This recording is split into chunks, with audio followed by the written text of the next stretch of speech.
I, along with Ladarius, we're actually planning a couples retreat.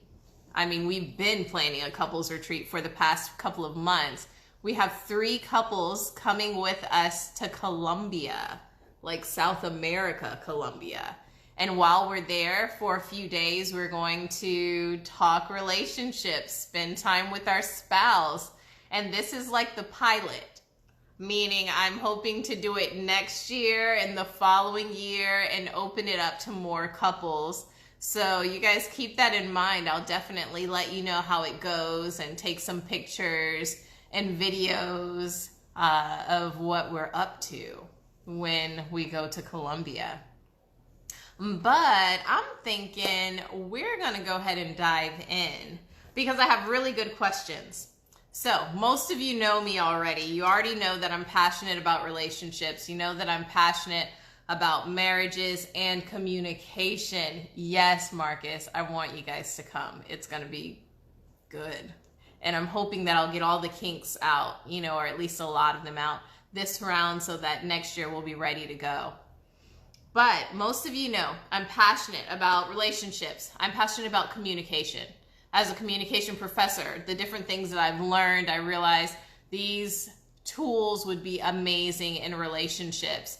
So that's why I have Stay Connected. That's why I created, you see it in the background, the Love Journal, because I want it to help relationships. I want to encourage people. So let's dive into the Q&As.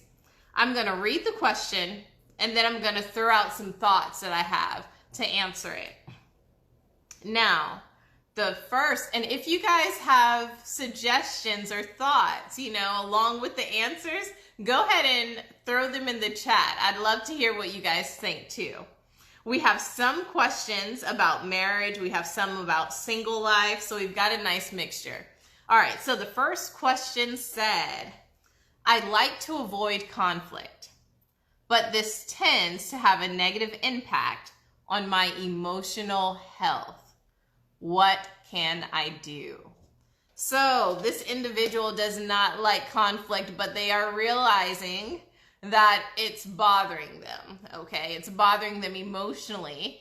And I would guarantee that avoiding conflict is not helping their relationship either, all right? So things that you can do if you do not like conflict. The first thing that I encourage, and this really can apply to any and everybody. Is that you, Ebony? This could apply to any and everybody. The first thing is prepare. If you don't like conflict, if you don't like confrontation, then I encourage you to prepare. Meaning, sit by yourself and think, what is bothering me? What would I like the result of this issue to be? Maybe you need to write it down, but think about it. After you've thought about it, I would encourage you to take it to that individual. So you could say, hey, I'd like to talk to you about some things that have been bothering me. Pick a day and time. Let's talk about it maybe Friday over dinner. They're like, okay. And then you bring it to them. You've already thought about it. That means that you're able to, or hopefully it will help you be able to articulate your thoughts and your feelings. So you share what's bothering you, and hopefully you guys will be able to have a nice conversation. So the idea from that question is they're saying they don't like conflict. They tend to avoid it. What can they do? And the idea is prepare, okay? Prepare for the conversation. Don't have the conversation in the moment. Like, don't go to the individual and say, hey, I'm having a lot of problems with you. Let's talk about it now. If you haven't really thought it through, don't do it in the moment. Think about it. Maybe jot down some notes. Set a date to talk to that individual and have a conversation and see how it goes. But realize, all of us holding in hostility, negative feelings, that's not going to help, especially in a marriage. In any relationship, holding that information in does not help. So I understand you pondering it for a day or two, but holding it in for weeks and not sharing, not letting them know that they've hurt you, That's going to cause a problem, because even if you're not verbalizing it, I want you guys to agree with me. Let me know if this is true.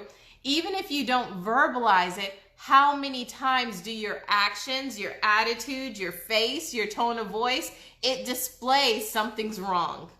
Everything else will display something's wrong, even if you don't say it. That is me. Raise your hand if you agree. You may not say I'm mad, but guess what? Everything else will say I'm upset. And then your spouse or your friend is like, what is wrong with you? All right, so let's plan it. Plan it out and then have that conversation. Now, let's say you are the spouse of a person who doesn't like conflict. Okay? Marcus, I see, man. I know. So let's say you're the spouse of an individual who doesn't like conflict. If that is the case, then this is what I encourage you to do. Give them space to share. What does that look like? Maybe a weekly check-in. Hey babe, how are you? How are you feeling? Is there anything that you want to talk about? Do you want to talk about it today, or do you want to talk about it Friday?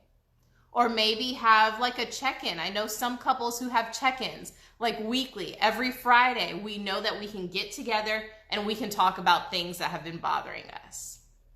When I was younger, like when Ladarius and I were first married, we had a whole little, it was somewhat intense, but it was helpful. It was like a checklist almost, a questionnaire you could say, that sort of analyzed our relationships. What am I doing well? What am I not doing well? How is the sex? Anything you want to add? You know, like just questions that aren't easy to discuss. We would fill out our questionnaire. We would set a date to share our answers. Sometimes it was tough, but it was helpful because we weren't yet comfortable with bringing up the hard stuff. So that's another task, or that's another option for how you can make it a little easier when discussing the hard things. All right, we got question number 1 out the way. Question number 2, it says, I am single. How can I prepare for marriage? Love that question, okay? Love it. And this is why. Because there are things that you can do to prepare. Of course, my answer is going to be communication. Meaning, even in your friendships, even if it's not a romantic relationship, in your friendship, communicate. I'll say it again. In friendships, communicate. And I mean the hard communication. So if your friend offends you, bring it up. Talk to them about it. If you have a friend that you know is a safe space, be vulnerable with them. Learn to share things or matters of your heart. Things that are pretty personal, learn to share it with them. Why? Because in a relationship, you're going to be doing that. So we're going to work on vulnerability. I would also encourage you to be self-aware. And of course, this applies to all of us, but learning to recognize your emotions. Because sometimes, let me know if you agree, sometimes we can go through life without being aware of how we feel. I'll give an example. Think about, have you ever driven? Okay, so you know how you have routines. Have you ever driven through a route that you always go on without thinking? And you're like, whoa, how did I even get home? Like, I clearly was not aware of this. Or, man, I'm at the house, but I meant to go somewhere else. But your brain, your body just took you there. Okay? That's how we are sometimes when we're not self-aware. When we are not self-aware, we do not realize how we're feeling. We're just going through the motions. We don't realize, oh man, I'm really angry. What am I angry about? We don't realize, oh, I'm feeling sad. What made me sad? So take the time to recognize what you're feeling and why you're feeling it. After you've analyzed that, I would encourage you to share it with somebody. Okay? Why? Because in a relationship, we have to learn how to communicate our emotions accurately. Somebody, please agree with me. We have to learn how to communicate our emotions accurately. That's a huge deal. So if you are not married, I encourage you to work on that. How can I become more aware of how I'm feeling so that I can now verbalize it to the individuals that I love? Yep. So those are some things that I think would be helpful for any single individual. Number 3, it says, I feel that my spouse does not listen to me. How can I express that to them so that things change?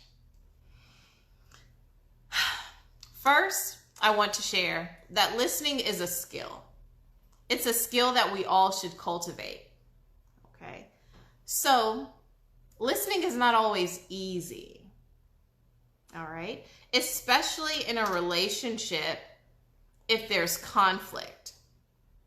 Often, if I am talking, I'll use me as an example. If I'm talking to my spouse and there's conflict and we're discussing this issue, while I'm listening, I'm often listening for issues. I'm listening for holes. I'm listening for everything that's wrong. Nope, I didn't do that. I didn't say that. We talked about this some last month. We're listening so that we can argue. So that's why I say listening is a skill. I actually put up some videos on YouTube a long time ago that talked about different tips for listening. Listening, meaning let's lean in. Literally, lean in. That lets the person know, oh, I have their attention. Give them eye contact. That lets them know, I've got their attention. What I would encourage you to do, if you feel that your significant other doesn't listen to you, think about how can you set the atmosphere so that it's conducive for listening, which that could be something simple. Yes, I like that. Let's think of what can we do? Maybe we don't need any TV. Maybe we're going to turn off the TV. Maybe we're going to talk when the kids are in bed. Maybe we're putting our phones away. Basically, create an atmosphere that will help your spouse listen. This is good. Sometimes we say those we love are not good listeners when in reality we're a part of the problem. Oh, why would I say that we are a part of the problem? Often the one complaining is a part of the problem because you bring up hard conversations at the wrong time. You bring up hard conversations at the wrong time. If I want to talk to my husband, even though it's weighing heavy on my heart, if I know he's hungry and has not eaten yet, let's not do it. If my husband sees that I am in the midst of children and chaos, okay, if he sees that and he decides to bring up a hard conversation, I'm probably not going to listen. So what am I saying? Let's not set our spouse up for failure. Okay? Let's not declare that they're bad listeners when in fact we're the ones bringing up hard conversations at the wrong time. Timing is everything. But I understand, because I am this type of person, if I have something heavy on my heart, I want to talk about it now. I need to get it off my chest now. While I feel the boldness to say it, while I'm in the mood, I want to talk about it now. But that's selfish. It is. It's selfish. Why? Because I'm not thinking about anyone but myself. I want to release myself of this burden, and I'm not thinking about my spouse. I'm not thinking about my friend, my significant other, whomever. I'm not considering them. So, if you feel that your spouse does not listen to you, I would encourage you to think about eliminating distractions, think about timing, and establish some boundaries to create a good environment for listening. Now, on the flip side, if you are the individual who is not a good listener, all right, if that is you, here are a few things. Try not to multitask. When you see your spouse has something important that they're bringing to you, try not to multitask. Focus. We talked about looking them in the eye, leaning in, periodically make a noise, okay? And the noise I mean is like a okay, nod your head, give some type of physical or verbal agreement that you're listening, that you're being attentive. And this is a little thing I'm gonna throw in, all right? Make sure you understand what they're saying. A way that you can verify that you understand what they're saying is repeat it to them. If my husband says, Alice, I just feel like the house is messy and today you were home all day, and he stops there, then I can repeat and say what I think you're saying, what I hear you saying, or to me, I feel as though you are saying that the house is messy because I didn't clean it. Is that true? And then I give him an opportunity to say yes or no. All right, so those are a few things that you can do to enhance listening. Now, let's check out question number 4. Active listening. Yes, sugar girl. Active listening is key. Number 4, it says, I do not feel as though my partner is changing or developing. I'm going to take some water on this. One moment. I do not feel as though my partner is changing or developing. The first thing I'd like to say is change takes time. It just does. Okay, we can't rush time. Change takes time. The second thing that I would like to say is our job is not to change our spouse. As much as we would like to, that's not our job. Okay? So I would like to hope that you married an individual that you're okay with who they are. We always like to say in our marriage preparation courses, if they do not change, are you okay with who they are? Because often we go into relationships, and this could help answer the question that said, I am single, how can I prepare for marriage? This is a part of it, which is being selective with who you choose to marry. Because if I date someone and decide, yes, I'd like to marry them, but I'm thinking, yeah, over time, I'm sure they'll get better at hygiene. Over time, I'm sure, we'll be able to work on time management. They're just young. They'll grow out of it. I don't know about that. So marry someone who you like them as they are.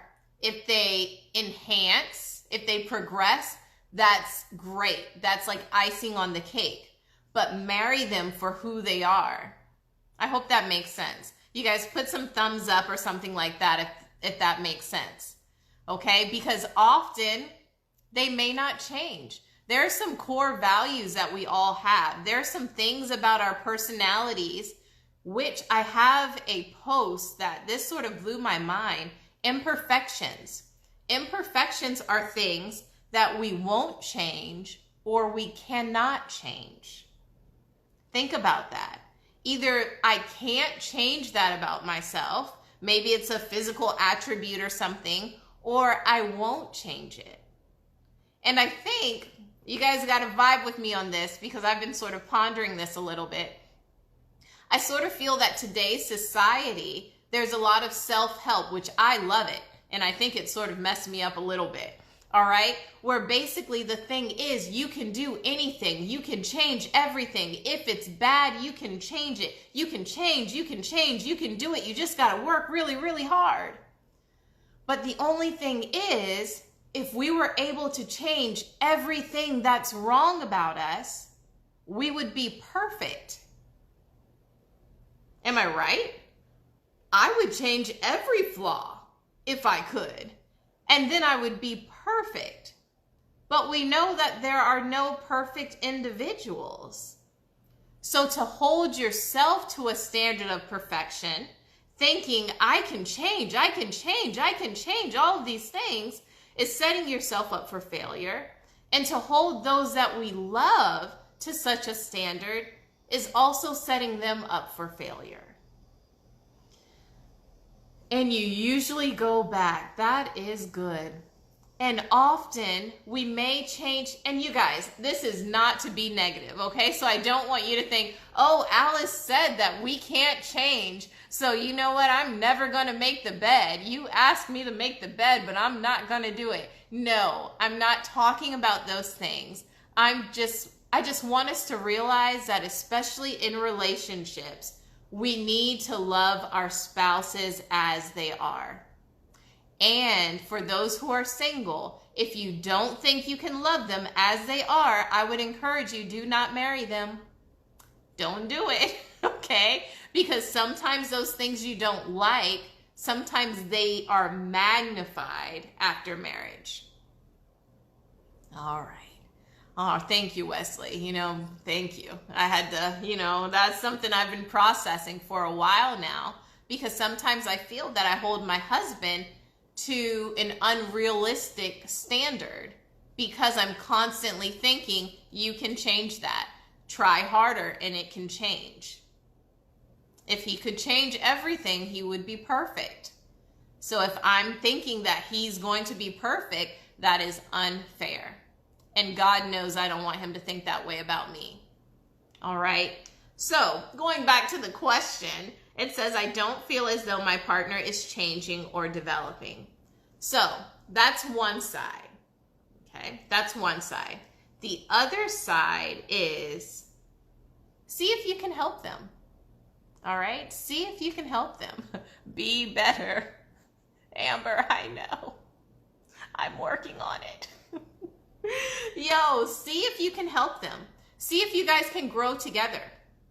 All right. So maybe you learned something new together.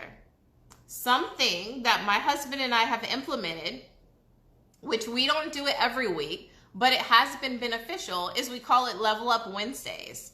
Why? Because my husband is very into investments in real estate. That is a passion of his. And I actually want to learn a little bit more. I'm not sure if I want to or if I feel it would be beneficial for me to learn more about it. I think that's it. I feel it would be beneficial for me to learn more about it. One, I'd be sharing in his passion. And two, it would make me a better person. Okay? So with that being said, on Wednesdays, we get together and we talk about things. He'll teach me some things he knows, and I'll teach him some things that I know. And this is a way for us to grow together.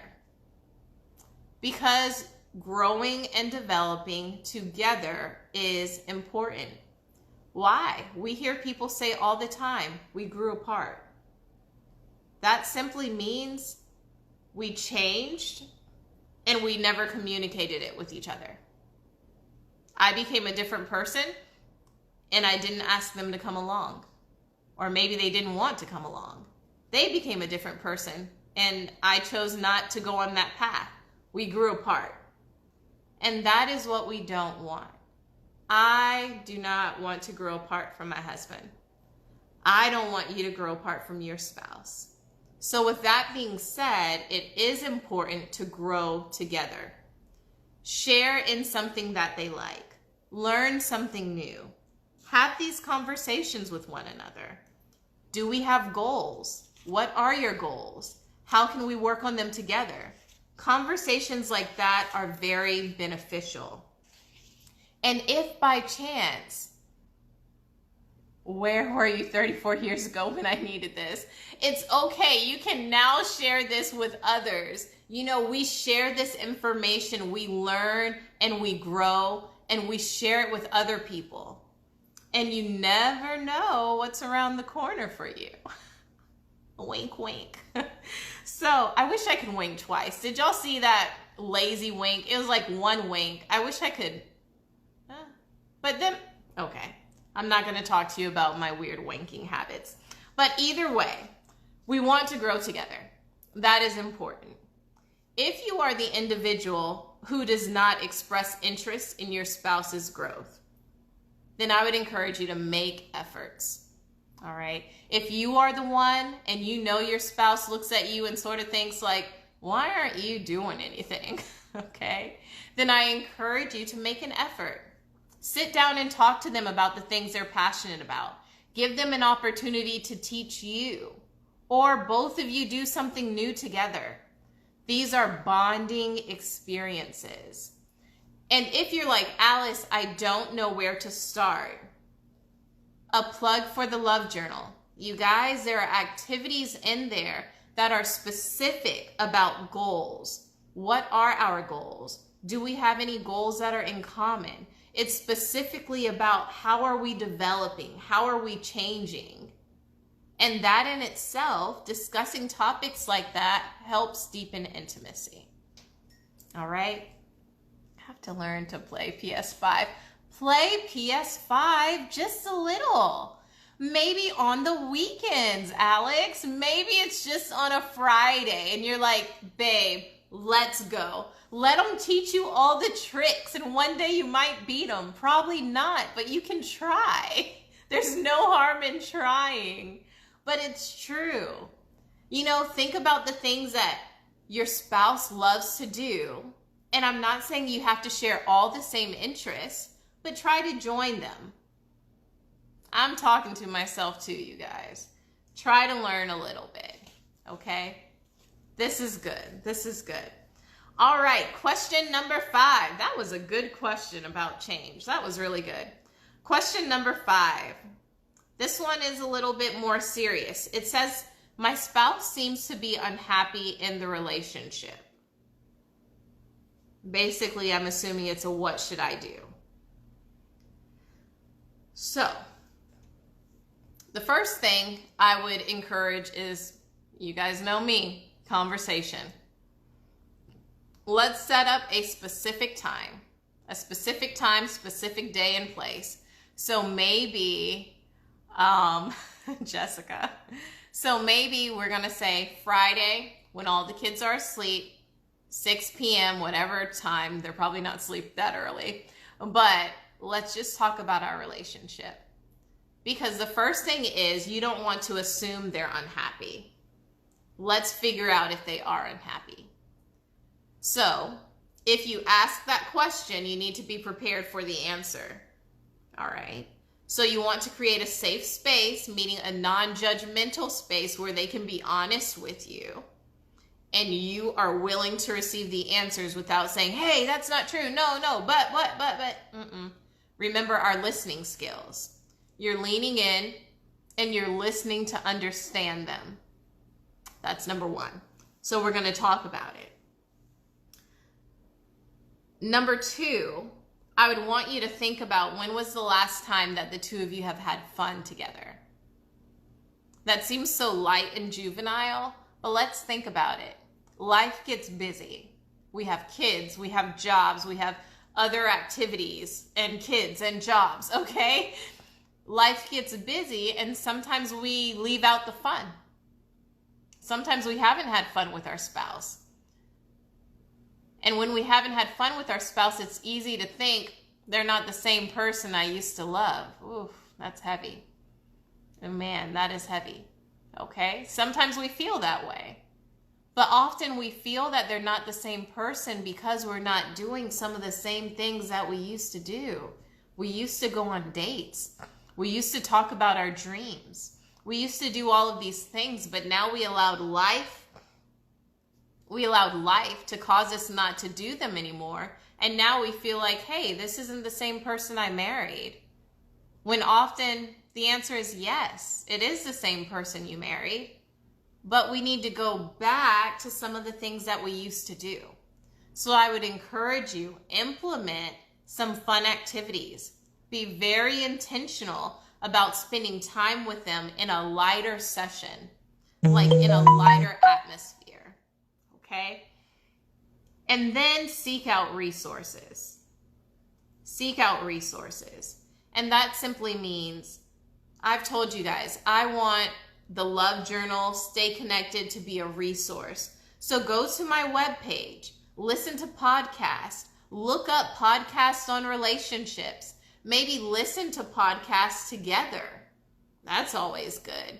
I have a thought where I want couples that I counsel to read, talk, pray. If you're like, I'm not really into prayer, read, talk, meditate. Simply find something to watch or find a book to read that's about relationships. Talk about it, meaning, do we agree with this? Do we disagree with this? How can we implement some of these things in our life? And then pray about it. God, help us to do it. Or meditate on it. How can we really implement this in our lives? What can we do? Why? Because we want to change. Okay? So if you're having a hard time, look for resources. Of course, date nights. Date night. Podcast. Get the Love Journal. Add that to a date night. And I like to say add it to a date night because it adds substance. Sometimes we don't know how to add substance to our time together. We're like, oh, we're just going to watch a movie. That's not substance, especially if you're in a hard situation. Watching a movie is not substance. So maybe we're going to watch a movie after we fill out the Love Journal, after we do an activity, which means we're conversing, we're talking. I'm learning more about you. We have to be curious about our spouses. We have to be curious about the people we love. How can I learn more about who you are? Whenever we have some quality time, try to sprinkle some of that in. It doesn't have to be heavy. It doesn't have to be some deep conversation. It could be light. What's your favorite thing to eat nowadays? You know, what do you like to do in your spare time? What would you like me to do with you? Asking these questions, doing some activities will help rekindle that spark so that you remember, there's the person I fell in love with. So those are some things that I would suggest if it seems as though your spouse is unhappy. And if you are the person who's unhappy in your relationship, take all of those things. All right? Apply all of those things. Podcasts, date nights, the Love Journal, adding quality, adding substance to your dates so that that intimacy can develop again. Because intimacy is a journey, you guys. It's not a destination. We don't ever arrive to a place where we're like, oh, I'm intimate. I don't need to talk to my spouse anymore. We're intimate. What? No, it's a journey. So we're constantly being curious. We're constantly learning about who they are. And this is our last question. Question number 6. It says, we're struggling with our sex life. Kids and work are interfering. And now plug in the last part, which I assume is, what do we do? It ties in a little bit to our last question. Intimacy, being curious about one another is important. Now, we're struggling with our sex life. What do we do? Here's an answer some people don't like. You know, sometimes when we hear this, we're like, what? No way. I like it. I think it's a good idea. And that is schedule sex. SS. Put it on your calendar. SS. Saturday night is SS. Scheduled sex. Now, when you say it like that, it sounds bad. It sounds like, oh, I don't want that. Boo. This is what I'm saying. Talk to your spouse. If you literally have not had sex in a while, okay, and I'm not talking about, oh, it's been 2 days. We haven't had sex. Oh my God, woe is me. No. Nope. I would say, for sure, if it's maybe been 2 weeks, schedule sex. If it's been longer, schedule sex. What does this look like? I'm going to go to my spouse. Hey, let's pick a day for us to hang out. I would say sex. I'd let them know. This is what it is. Saturday, the 14th, it's going down. Now, what are we going to do? It's going to be a romantic date night. That's what it is. So basically, you're planning a romantic date. So what are you going to do? You're going to make the atmosphere conducive to romance. Maybe you're going to have carry out. Carry out? Is that takeout? Yeah. Maybe you're going to have takeout, a nice meal. Maybe you're going to watch a movie, have a tent. I don't know. But you're going to get creative and you're going to spend time. Maybe a massage. You're going to get some good smelling lotions. You're going to give your spouse a massage. You do what it takes. Scheduled sex. So scheduled sex does not need to be like, oh, at 8:05, we are going to have intercourse. No. It's a romantic date night that leads to sex.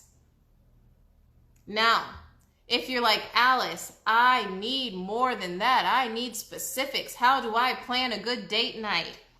In my link on Instagram, click on that link and it will give you a free guide to a romantic date night in the house. It talks about how to set it up because my thing is the 5 senses. Use your senses. Have good food. Have something that smells good. Wear something that looks good. Have something that's soft. All right, use the 5 senses and do that, okay? So check that out. It's a free guide.